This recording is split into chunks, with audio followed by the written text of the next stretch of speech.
If you've seen some of the startup presentations, and I saw some yesterday, are there any that you would invest your own money in? Ooh, you should start with that because I haven't seen them yet today. So I saw one yesterday, which was measuring your EKG in a ring, which kind of made sense, and I'm sure I've seen something similar.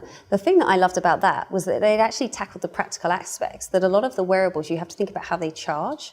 And this one, they'd managed to have it charge in like 90 minutes, and it then lasted 3 days. Whereas some of the other wearables that went up on the pitching, it was going to like burn out within 2 hours. Yeah. So that was one where I thought, okay, you thought about the practical aspects as well as the technology behind it. And it's really funny because with this device, we did a ton of user testing before we actually deployed it in baseline, and we understood exactly that the battery life initially was really short. We allowed it to last, I think now it is 7 days, just because we wanted people to not have to put it back and forth. But what we also saw in our user research is that it's actually better to develop a habit where someone is charging it every day. So that 7-day battery life is convenient if you go on vacation, for example.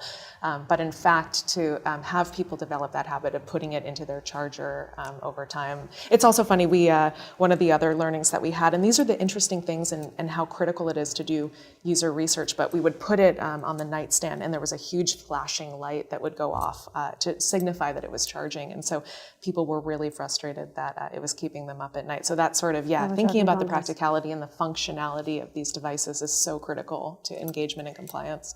It's funny you say about the daily thing and how habit is important, because back in the day we would develop drugs and we actually found out if they had to take the drug every 3 days, it never worked. It was better to give it to them every day. Yeah. Because from like a circadian perspective, they got it. Are you seeing companies in the med adherence space that are interesting or?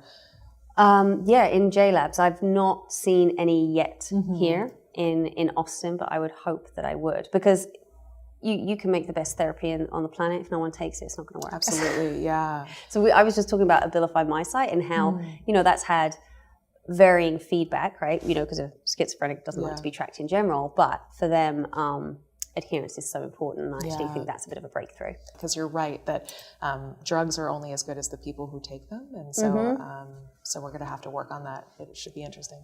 Yeah, I'm a massive fan of the patient-centric design. So we had David Webster from IDEO on the genetic panel yesterday, and he's done some work about if people actually want to use it, and there's almost like what I would call an enzymatic hump, that they have this certain amount of fear and worry about using, but once you get over it, the kind of like the world opens up to them. And I think it's interesting that not just from sort of the use of genetic data, but everywhere in healthcare, truly believe that you should start with a person-centric approach. Totally. What is it you're trying to do? So let's start off with what you're trying to do, and then you think about the science and everything afterwards.